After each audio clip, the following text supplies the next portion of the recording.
He has a thing for tickling. Who does? Principal Wade, Roger, tickles the children. Where? In his office. I mean, where on the body? Their feet. Sometimes a child will go to his office for disciplinary reasons. That's when it happens. Is it punishment? I think it's supposed to mitigate the punishment, but then he gives them money. For what? Nickels. He gives them nickels if they can withstand the tickling. Okay, well, that is odd. It's completely inappropriate. Has anybody talked with him about it? The board questioned him. Nothing happened. But somebody took it to the police. I did, at the urging of some parents. Parents asked you to go to the police. I talked to a detective Barr. He said he'd look into it, write something up. That was 5 months ago. Have you seen a report? No, it's like the whole thing went away.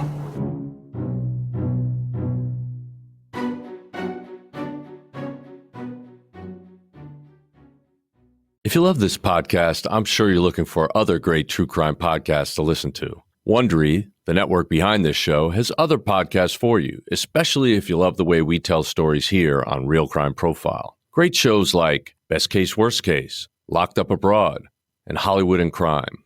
All of them are amazing storytellers that you're going to love. So if you're looking for more variation in your podcast like true crime, entertainment, or audio dramas, they're all available from Wondery.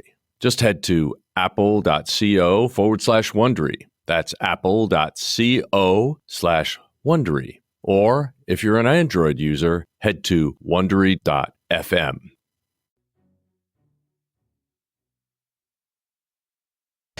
So listen, this thing with Roger Wade. Who? The principal at Shady Lane Elementary. The foot tickler? After I talked to the superintendent, the school board had a meeting. You gotta be kidding. They're begging us to look into it. They're begging. They're asking. Our LEAA review is coming up. What are you still doing on this goose chase? Greg can finish the paperwork. Let's give this a day. There are some meaningful signs here. You're not dragging me into this. What's the point of all this if we don't apply it to the real world? We're trying to save women from getting pulled into vans and cut to pieces, not crucify some school marm who hasn't done anything. Yet. Certainly our goal is to be preemptive. We're the FBI, Holden. That is not our goal. Yet. Hello and welcome to Real Crime Profile. This is Jim Clementi, retired FBI profiler and former New York City prosecutor and writer-producer on CBS's Criminal Minds. And with me today in the studio is... Laura Richards, criminal behavioural analyst, former New Scotland Yard and co-creator and executive producer of The Case Of. And I'm Lisa Zambetti. I'm the casting director for Criminal Minds, where Jim Clementi is my colleague.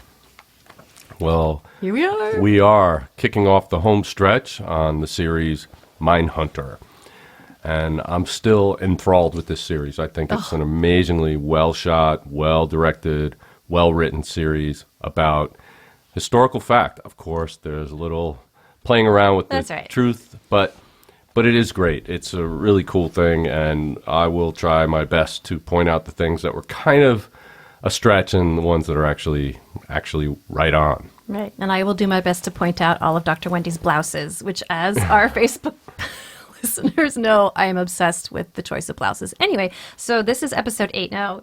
I thought it was the wallpaper that you were obsessed with. I'm obsessed with everything. You've now switched into Dr. Wendy Carr's blouses. What's going on, Lisa? Oh, and one of our listeners, I will share with you later, has an amazing interpretation of why she's the whole cat and the food and the whole, all of that. But we'll get to that. Great, but Laura, you missed her biggest obsession, and that is redheaded men, even if they're serial killers. Redheaded men. Oh, God, yeah. So has this moved on from the Bobs? So from the Bobs, we get to redheaded men, to wallpaper. So. Long-time listeners will know. That's a shout-out to Bob Ruff. Anyway. Okay, a lot's been happening since I've been away, it seems. Yeah, so I would call this episode, no matter what the title is, The Tickler. Right.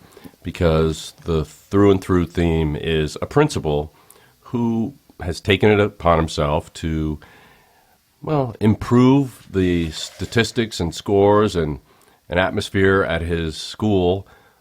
But one of the things he does is he tickles students instead of disciplining them. Right. Inserts pleasure for punishment, as one of the teachers says. But before we get to that, let's set up this what's happening here. Okay. So Holden has a back-to-school night or whatever. He's coming into this elementary school, it seems like at the invitation of this principal. So the principal Roger Wade, Principal Wade, is set up as to be a good guy. I mean, he comes across as somebody who's very concerned for the students. He doesn't want Holden to use words like deviant and pyromania and torture and mutilation, because he's worried about their innocence being kind of shattered and the parents freaking out and well, all he's that thinking stuff. that it should be age appropriate, which is quite right. Yeah. That any time you talk to children or you educate them, it should be age appropriate. So that's perfectly. And I think Agent Ford was being a little dense when he was not taking the hint on that one. Yeah, he doesn't have kids. He doesn't have any sense of what's appropriate and what's not appropriate. Whatever. Yeah, For okay. Hollywood. Anyway, for Hollywood, yeah. So he goes, and by the way, I want to shout out this actor who plays Principal Wade is Mark Cuddish. He's been nominated any number of times for Tony Awards. He's an amazing actor. If you watched Billions, you saw him as sort of like the Tony Robbins guru, mano a mano, chest thumping motivational What guy do you there. think about his suits, Lisa? His brown tie and his suits. So Anything that's to very say about it's very- his? So notice how it's very normal. I'm using air quotes. So it's very tweedy and calming. It's beige upon beige. There's nothing that kind of shakes up. It's very vanilla, something very calming and trusting about him. Anyway. I'll stop.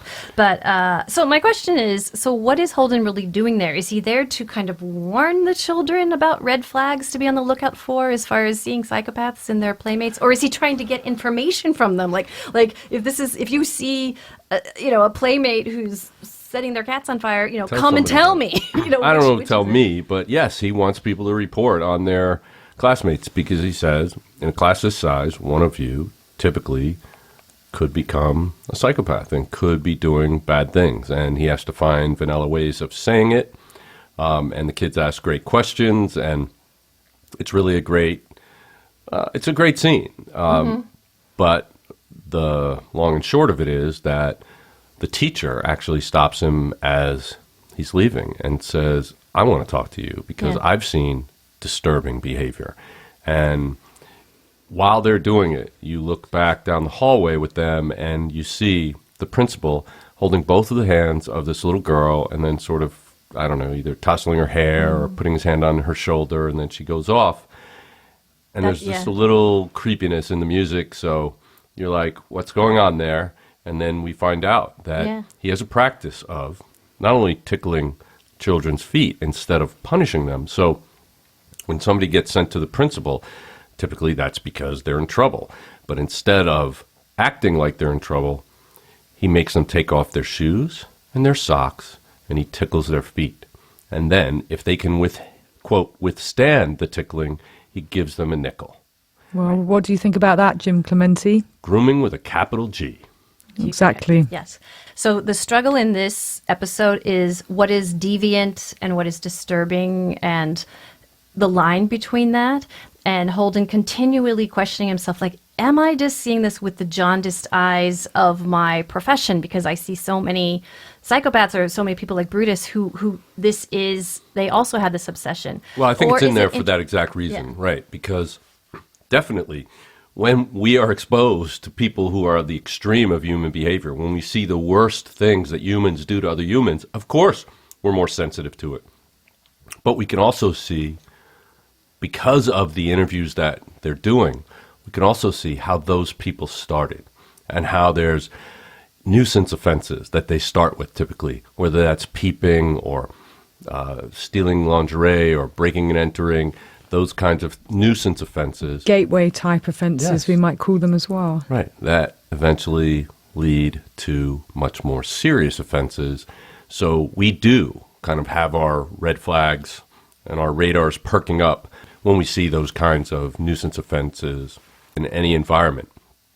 And what's interesting about this, how this all plays out, is that there's sort of becomes a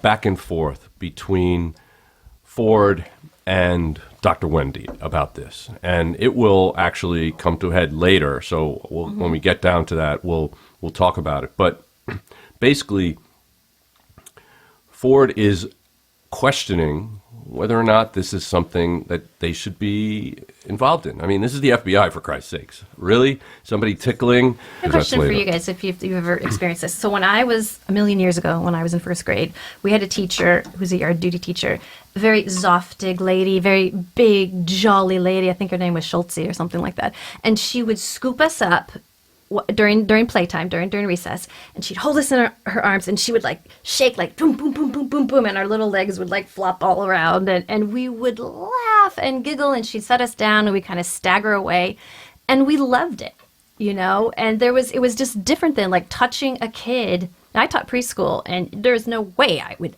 ever hug a kid now, you know. Well, and I think, you know what I you know, that what year was that? What grade was that? I'm not saying, but Well, a while ago, several decades ago. No, I don't mean what year. I meant what year in school. Oh, first grade, sorry. All right, so 5 years old, is that 4 or 5 years old? Probably 6 or 7, yeah. And there's certain mothering type behaviors that may be appropriate, and there's certain non-mothering type behaviors that. But here's the key: when parents of that child or those children say to that teacher, "Don't do that," and they continue to do that, that becomes an issue. Right. And so there may be some innocent behavior like that. And let's say this principal was confronted and he was asked, "Hey, why are you doing that?" And he says, "Well, I just kind of like it," or whatever. "I think it's a good thing to do." Well, these parents don't want you to do it, so stop. If he said, "Oh, okay, fine," that would be one thing. But when he says, "Oh my God, how dare you, you perverted," Yeah. whatever, you know, he's throwing it back at the agent. He's deflecting, yeah, He and is. He can't let distracting, go and of it. He can't, yeah. Well, so Okay, so he leaves the thing and he goes back. So he sees Deb being driven home by another guy in this spiffy little MG with a top down. And he poses it to her, to his girlfriend, because she's studying sociology. And he's like, you know, "Do you think that this is harmless fun?" And she's like, "No, this is fucking creepy." and she literally says, "Nickels for tickles, creepy." Right, so she's clear. And she thinks it's similar to Brutus, you know, the compulsion for feet, and that it's escalating. And will this escalate? Do you think that, I mean, you can't tell at this point, right? No. You can't. No. If he would escalate. No, but I think it raised the issue, right? One of the teachers says, how long before he starts asking them to take off other things other than their shoes and socks? And what is he doing outside of school? And what does this actually mean? And so what this is driving towards is this some sort of compulsive behavior that would indicate a fetish, which is sexual in nature, which could very well be a paraphilia. Now, paraphilia is the sexual attraction to an inanimate object or a non-consenting party. And children, being under the age of consent, cannot consent to sexual activity. So one of the biggest questions that's asked throughout this section of the episode is, well, is this really a big deal? Well, at that time, what they're trying to convey is at the time, we didn't look at non-traditional sexual activity as a problem. But I will say that in my time in the Behavioral Analysis Unit, we helped to prosecute people for spanking children, for a doctor for giving enemas to children, a doctor for measuring minutely every bone in a child's body because he got off sexually on those things, because all of these offenders got off sexually on those things. And just because it's not traditional sex doesn't mean it's not a crime. And so this is sort of pointing that out. And I think as we go through this episode, we're going to find out more to support that. yeah, and of course, you know, it's a nod to the time, you know, going back in time, you know, where we are now. You would hope in 2018 that, you know, this very concerning behaviour, he wouldn't keep his job, right?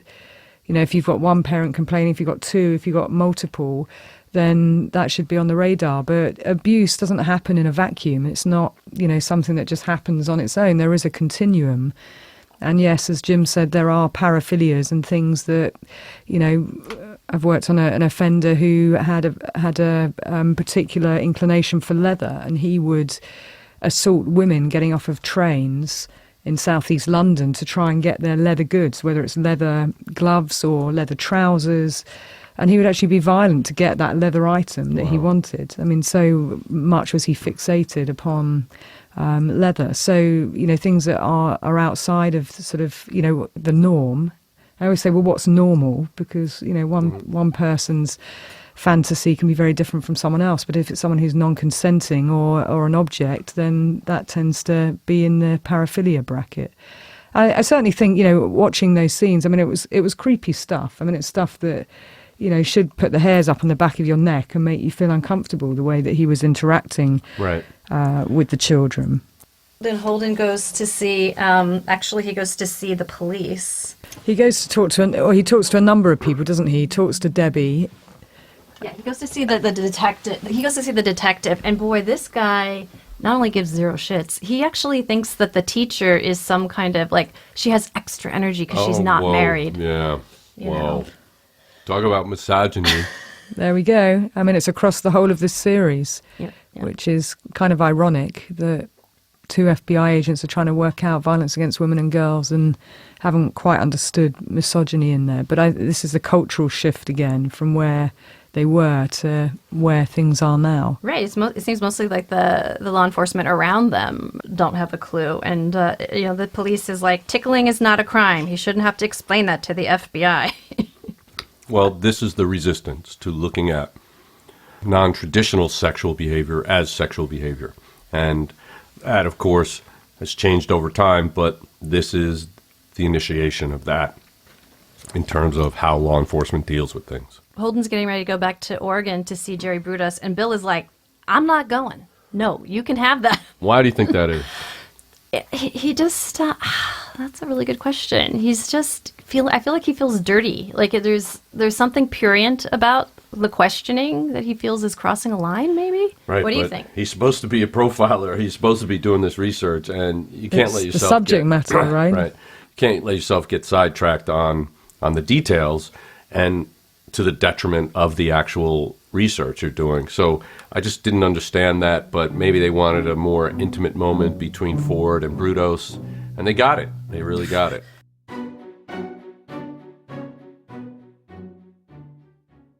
It's a brand new year, and if you're setting new goals for your business, it's extremely difficult to reach them without the right people on your team.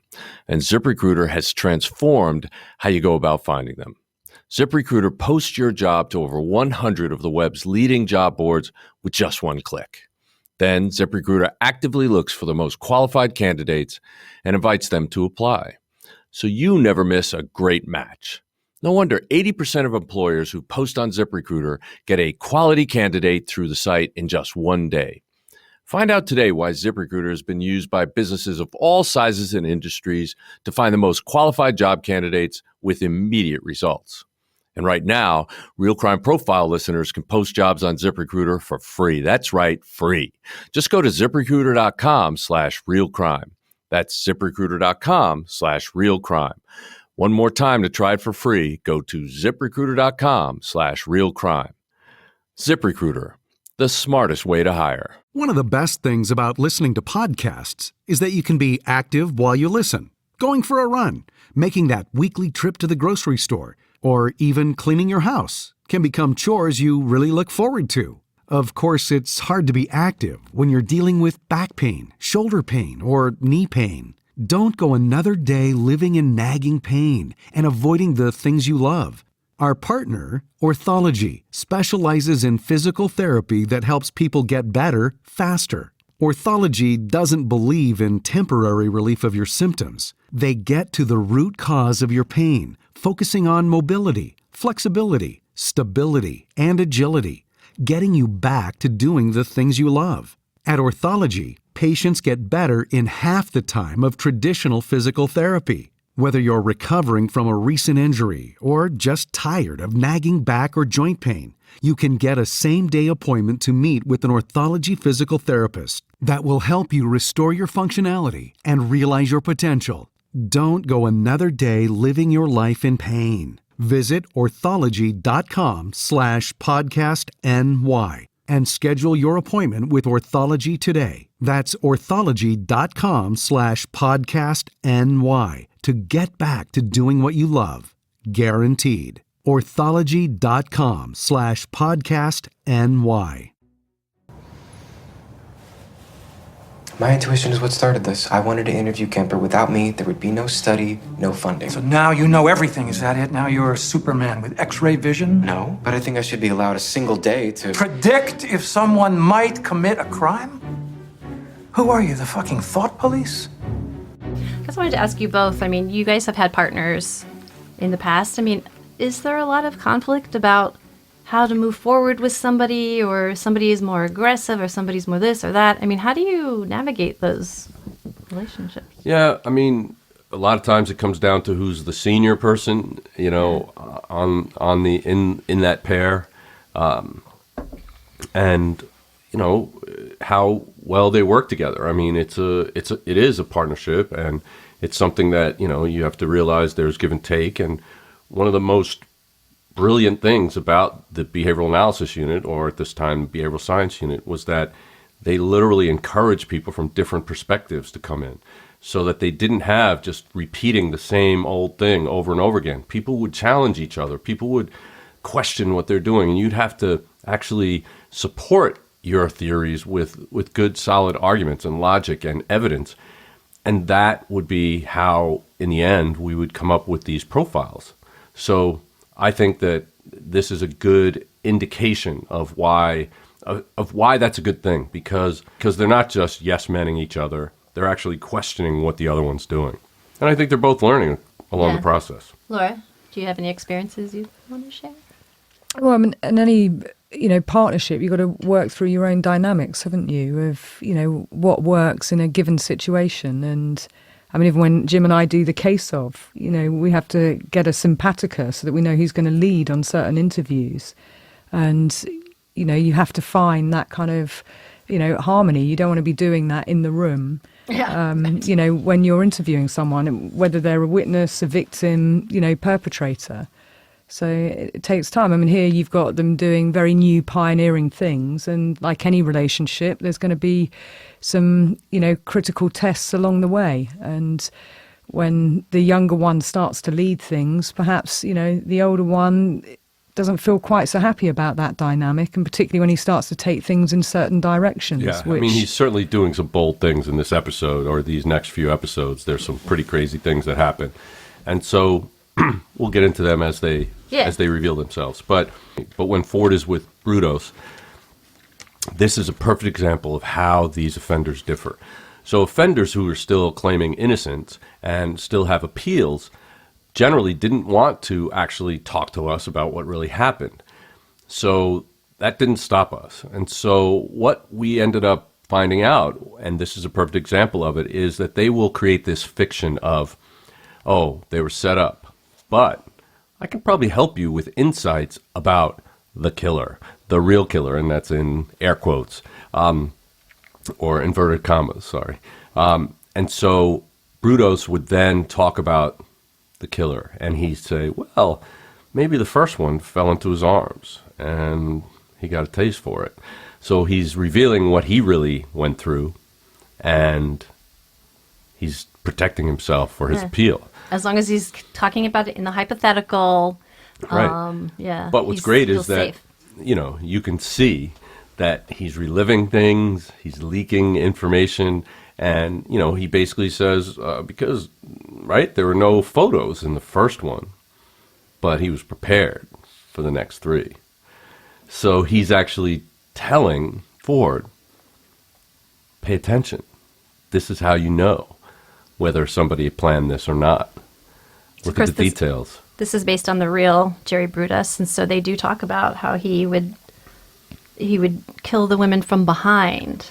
Can you talk about somebody who does that? I mean, what is it that can you just kind of go into that a little more? Yeah, well, as they say in this, is that a sexual sadist will want to look into the eyes of the person they're killing because they enjoy that. They want to see the fear. Yeah. Somebody who's not sadistic but wants to get to the next side of that, 100% control. They're just killing to keep the person from fighting. They're just killing because they want to deal with a part of that person, not the whole person. And so choking from behind, killing from behind, gives them that opportunity. They don't have to look at their face. Again, a sadist would enjoy that part, so they'd want to look at their face. So somebody who doesn't do that, he's actually leaking out information about himself or herself and their motives. I would weigh in with, Brutus is about power and control, and I think what's interesting is, yes, the third party part, but his ability to compartmentalise and disassociate. And that, I tend to see and have seen in many cases, and I think that teaches Holden a lot, this particular experience of how perpetrators can do the most heinous things, but then kind of normalise it, rationalise it, disassociate from it, and just compartmentalise it and carry on with sort of everyday life. And so there are lots of lessons here for not just Holden, for everybody to try and understand violence and those who perpetrate it. Right.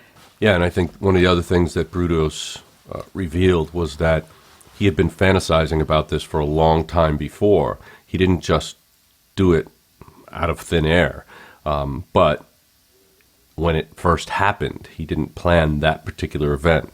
But once it did happen, well, that just opened the floodgates.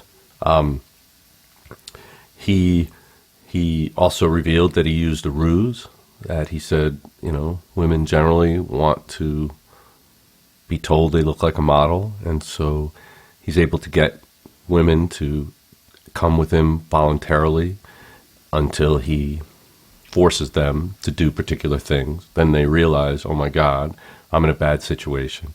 And then he tells them, well, if you do this, then I'll let you go. Of course, he doesn't have any intention of doing that at all. Right. And what does he say? That's what you get when you want people to look at you. Right. That's just a horrible, horrible thing. So again, this is a good nod to the tools and tactics that perpetrators use. And, he's understood people's vulnerability, women's vulnerability, and how to talk them into a situation and how to get their guard down. And he enjoys the power and control and the thrill of the chase. And, it's a nod to the masks that people wear and the masks that perpetrators wear.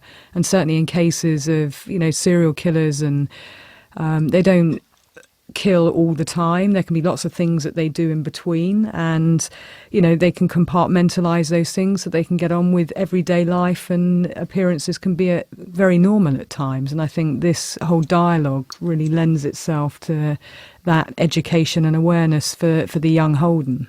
So he leaves Dear Jerry and he goes back to Quantico just in time to see Bill and Wendy interviewing a candidate, because I guess, their workload is increasing and they need more people to join the BAU. And so I have to point out that Wendy at this point is wearing a black and white blouse, so there's no color in it, but has very distinct graphic, very Givenchy, if you will, or a Diane Furstenberg graphic blouse, and I'll talk about that more in a minute.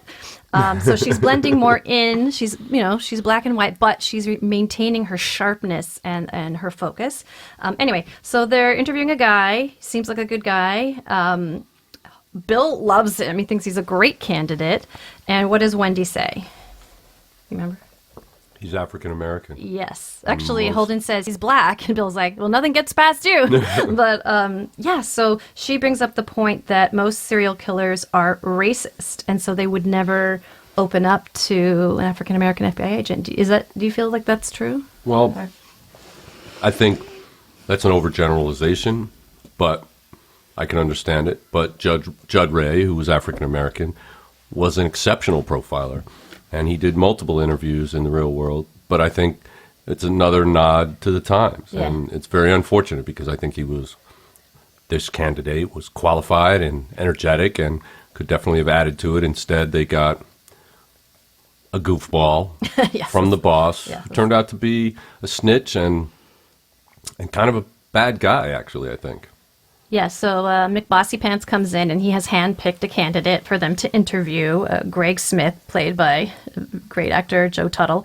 And they interview him, and, Holden, of all people, is like rolling his eyes because this guy seems so Squaresville. He's a married man, 2 kids. He comes across as kind of a very Dudley Do-Right, and Dr. Wendy grabs onto something interesting because he says that he's Catholic, and she says, do you believe in good and evil? And he's like, yes, ma'am. And she's like, I don't think that binary thinking is good for this task. It's going to hamstring you. Can you talk about what she means by that? Being judgmental in these interviews is the last thing you want to do, because we're trying to encourage people to talk about horrific, horrendous, disgusting things that they did.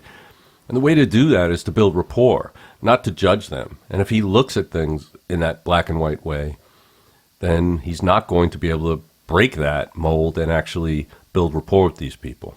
Okay, and Holden doesn't like him because he thinks he's a mole for Shepard, and that turns out to be very prescient. Yeah, it turns out. pretty much. Okay, so let's get to can I get to the tuna, to the cat I actually of want to the- go back to, Yes. to why you keep picking up Dr. Wendy's blouse, Lisa. Mm-hmm. So, yeah, tell us a little bit more about that, because I'd also heard that Fincher likes to get very, very involved, and so Oh, yeah. he picks out a lot of Absolutely. So is it a Fincher Yes. related item yeah, in I terms of her I'm clothing to blend or to make a point across scenes? Can I- you tell us a little bit about that, please? Yes. So I talked about this probably ad nauseum in the last time, but he's involved in every aspect of this production, even though that he only directed 4 out of the 10 episodes. He's there on the set every day. He's making all these decisions, and kind of a hallmark of his work is every detail, every color, every shape, everything has an impact to him. You know, he's very visual, very graphic creator. You know, things that we wouldn't necessarily do in Criminal Minds. I mean, you wouldn't want the audience to be impacted really by the wallpaper or what somebody's wearing. You don't No. want them to notice it, you Right. know. And this is all on a subconscious level. So before, in the episode before, she's wearing a bright chartreuse. It just jars with the rest of everybody else is in high and tight, black and white. So he's trying to FBI stand her out as being standing something her out different. by Right. not only by her blouse, but by her ideas are jarring with everybody, And now it's interesting that she's still kind of jarring. She's got a bold pattern, but the color is gone. And so she's blending in slightly more. And you'll see as we go deeper and deeper into this episode, the color is gone. She wears a beige shirt by the end. So is that Okay. saying that she's becoming a part of? I think when she needs to blend in, and she and Bill, especially when she and Bill are on the same side, as they become kind of the mommy and daddy of this, they look like a unit. So I wanted to tell you what one of our listeners said, which I thought was really interesting.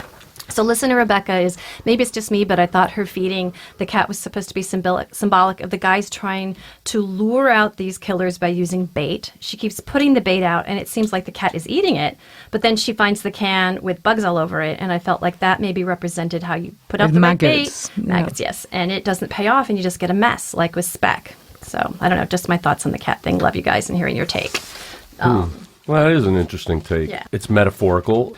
I did think that, I don't know if it's this episode or is it the next one where she actually gets the can and it's filled. I think it was roaches or something. Mm-hmm. They were insects and she was disgusted by it and she dropped the thing, and it turned, to me, it was about sort of turning a nice gesture Yeah. into something horrible and disgusting. I thought it meant that maybe the cat died and wasn't there eating food anymore. Because, every one of those scenes where she's feeding the cat, I don't know, it's kind of creepy and dangerous. It is. foreboding. Yeah. So to have it pay off in this way, I thought, oh, the cat must have lost their life. Right. So we're not going to see the cat and we're not going to see the tuna and the whole feeding go across to season 2 then? You think that was just the end of the... I think so. Maybe the cat will show up again. Who knows? Okay. Watch this space on season 2. That's right. But you were pointing out the wine. The generous pores of wine, yes, white wine. wouldn't? And, Oh my and- God. and her diet is interesting. Tuna and white wine. I love it. Yeah. I mean, she's, super smart, super talented at what she does, super skinny. I mean, she's just surviving on tuna and white wine from the looks the of Wendy things. Carr I'm not sure diet. that's the best diet. I think we've all been there, probably not eating particularly well, Jim, with long hours of maybe grabbing cereal at, but- 11 at night. But Yeah, for me, that has the opposite effect. I don't stay skinny that way.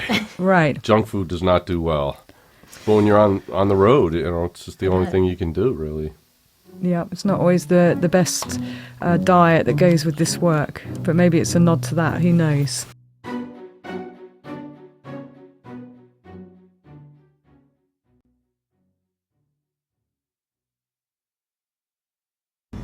What if some guy were tickling Brian's feet?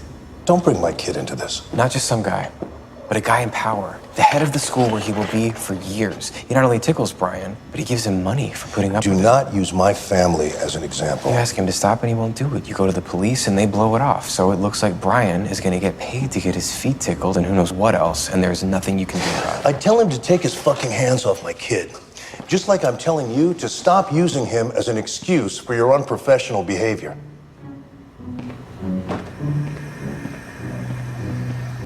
So Holden wants to get back to the foot tickler, right? And the school board wants him to look into it, and he wants to be preemptive and apply things to the real world. And Bill says, look, we're trying to save women from being pulled into vans and cut into pieces, not crucify some school marm who hasn't done anything. Right. You know? Yeah, but you know what? What he's doing is absolutely spot on. That preemptive stuff, you know, it's what we were doing at the Homicide Prevention Unit at New Scotland Yard and trying to do early education, intervention and prevention. I mean, this just shows, I don't know if they were doing it back then, Jim, whether this is a nod, you know, in reality to whether John Douglas and others did pop into schools and start to get involved in those conversations. I don't recall if they actually did that, but I'm sure they did try to get preemptive with local law enforcement at the very least. But in this case, what was great is, Ford goes out with the new guy and Agent Dudley Do Right. They go and together. they start interviewing more teachers, and they're getting people on both sides of the fence about this, and there's some catty stuff going back and forth. And then they interview a set of parents. And I thought that was really interesting. And these parents said, look, you know, we don't want him tickling our son. What the hell is this all about? You know, maybe if they were, you know, toddlers, but good Lord, my son's like 8, 9, 10 years old. Why would he be doing that? And, you know, there's a little back and forth because the father is like, well, it didn't really bother him, but whatever. But then they said, but we asked him to stop. And he got indignant. And he said he wouldn't stop. Shouldn't parents be able to control that kind of thing? And of course they should. And it's just asinine that he wouldn't stop. Yeah. And it tells you something about his fixation on it when he doesn't stop when parents tell him to. His need-driven behavior. There you go. Need and desire-driven behavior. And so what he says, what ends up happening is Holden decides, well, it's time to confront him. Let's confront him and see if he stops. And what the principal does is immediately try to flip it back on them. What do you do? The FBI is telling me how to deal with my students? Right. Before they confront him, though, as you said, they interview 2 more teachers, and one of them is like right on board with the first teacher, Janet. Right. She just thinks it's totally inappropriate. But then the other younger teacher is like, I love this guy. Right. He makes it so much easier for us. A victim of grooming. He's great, an enabler. Singing his praises and saying he's a nice guy to me, and so a nice guy to that person. Well, that's no reference or character reference for somebody who may well be abusive or abusing somebody. And this is how this episode actually reminded me very much of the Nasser thing, because when they confront him, he is absolutely, as you say, unapologetic and spins the story and explains this behavior away to the point that Agent Dudley Do-Right kind of is smiling like, yeah, I love tickling my kids. Well, you mean he claims the narrative and he turns it round? Yes. Seriously? I mean, and that's so, what they do. That's what they're very good at. That's exactly what happened in one of my cases. And so I was literally on the phone with the prosecutor and an investigator, and this is what happened. A 5 or 6-year-old boy was visiting a friend's house. When he comes back, he said, when Joey's father gave me a shower, he spent a lot of time washing my penis. And the prosecutor, who happened to be a female, said, well, my husband washes my son's penis when they take a shower, so what's the big deal? What's the big deal is, this is not his son. There's no reason for a 5 or 6-year-old to have somebody wash their penis. They're old enough to do it themselves. And especially if it's not your kid. But by taking that situation and thinking of it in the context of your own children, you miss the biggest glaring red flag in the world. Why is this guy doing it to other children, not their own children? So there's that. But also, when Holden's talking to the parents, they said that when they told him they didn't want him to do it, he said 2 things. 1, You're not going to deny your son my affection. And 2, my covenant is not with you, the parents. It's with your son. That word. And both of those things are very disturbing. One, that he is seeing it as affection, because there should be no physical affection between a principal and students in a school. Nothing physical, period. You can speak fondly of them, you can do whatever you want to make their lives better, whatever, but physical affection is not something that's appropriate by any administrator or any teacher or any principal in a school or coach. It's just not appropriate. And especially when the parents say, stop it. That administrator, teacher, principal, coach must stop when the parents say that. And so this creates a situation in which they're like, well, what do we do? And they decide, they turn the car around, they're going to go back and confront him. I love this line, Dudley Do-Right is like, we're the FBI. And that's said so many times during this series. This thing about, what does that mean? We're the FBI, and people are constantly trying to protect. No, the FBI doesn't do this. Well, the FBI does do this. It's just interesting, that identity. Right. And what that So means to people. what they say is they're going to actually confront him, and when they do, they walk in there, they say, look, the school board has asked us to speak to you about this. We're advising you to stop the tickling. And he just tries to flip it right on them. It's your perverted minds that are twisting something I'm doing. And then he just rattles off all the accomplishments and how happy the kids are and all that other stuff. And he basically walks away saying, I hope you think long and hard about how you're going to raise your kids when you have them.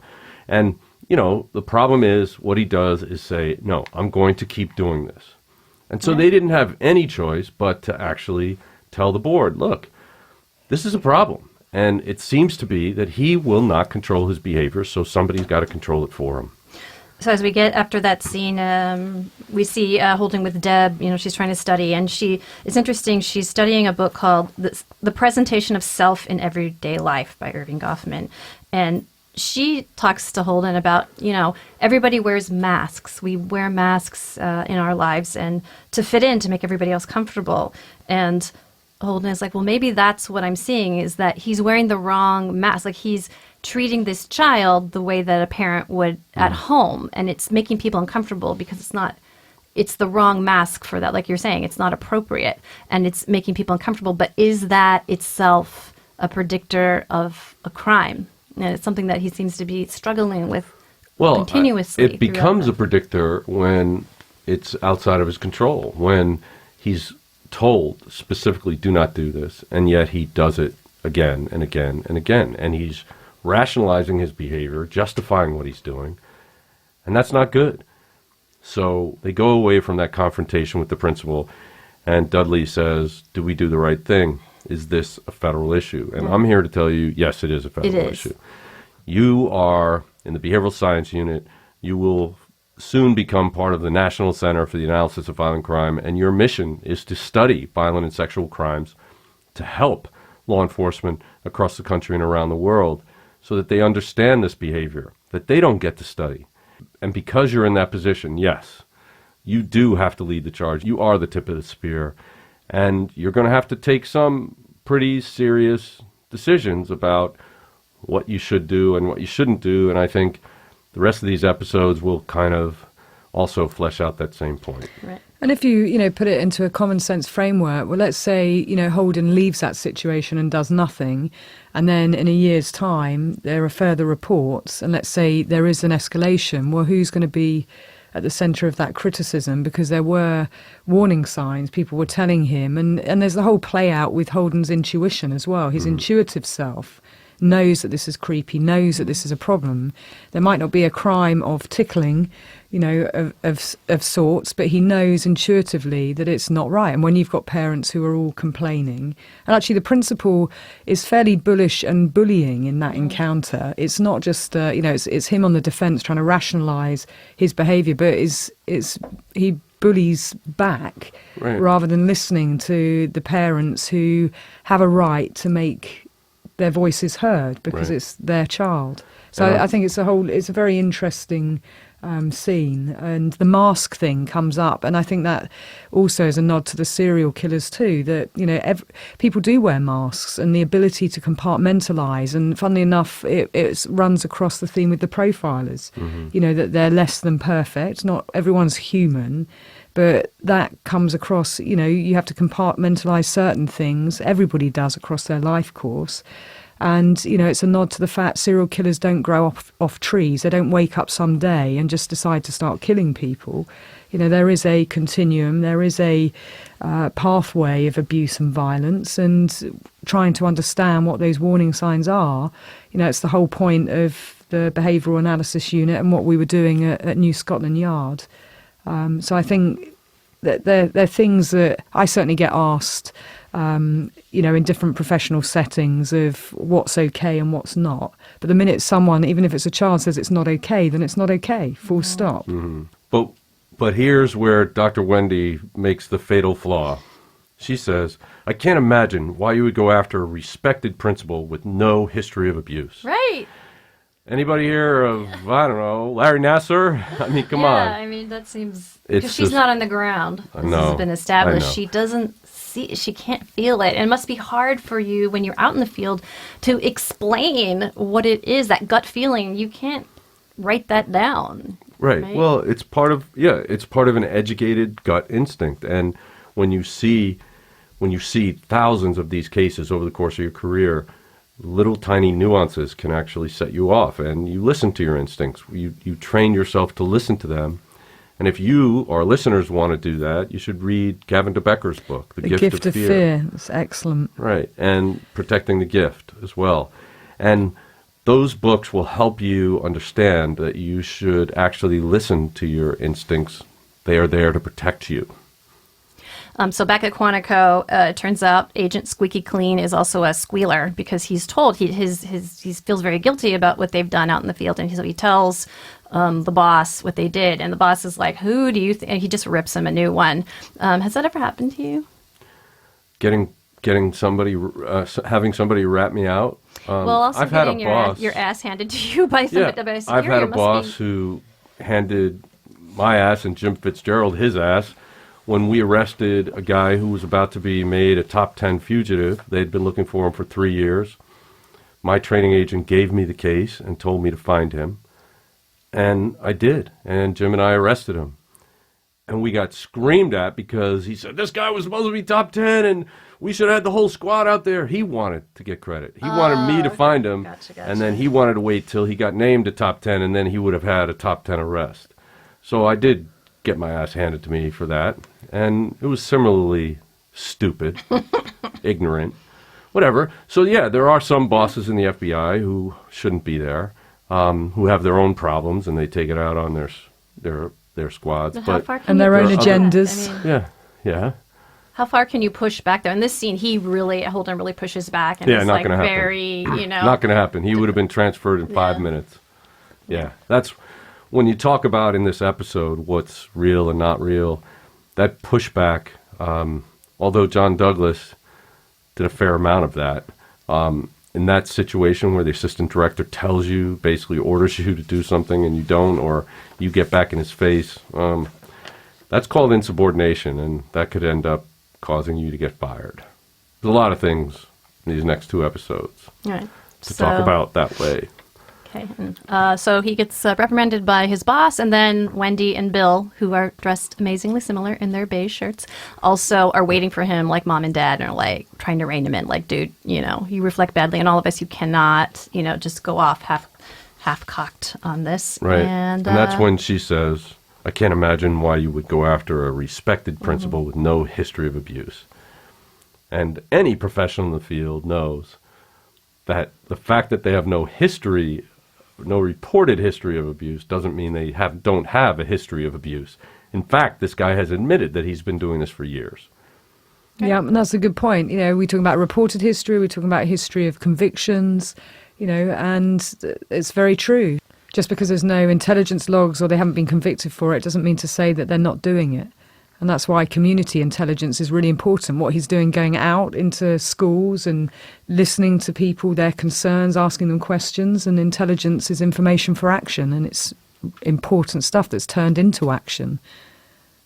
So we end the episode with Holden saying to the guy in the school board, yes, I think that this principal's developed a compulsion that he's justifying, and it seems like the school board is going to err on the side of caution and fire him. And we close out with some beautiful music, beautifully distorted music by the composer Jason Bill. I just want to shout out to him. It's like a viola being played underwater. It's amazing. And he got that effect by using a bunch of crystal wine glasses and filling them with water and making that around the top of the and just distorting it that way. So it's beyond. Anyway, all right. Wow, there you that's go. amazing. I didn't pick that up at all. Any recommendations? Well, Go for it. Well, I just want to give a nod again to Mudbound, just because I saw and I was really excited to see that the first female cinematographer has been nominated, Rachel Williams, and it's for Mudbound, which I thought was very cool.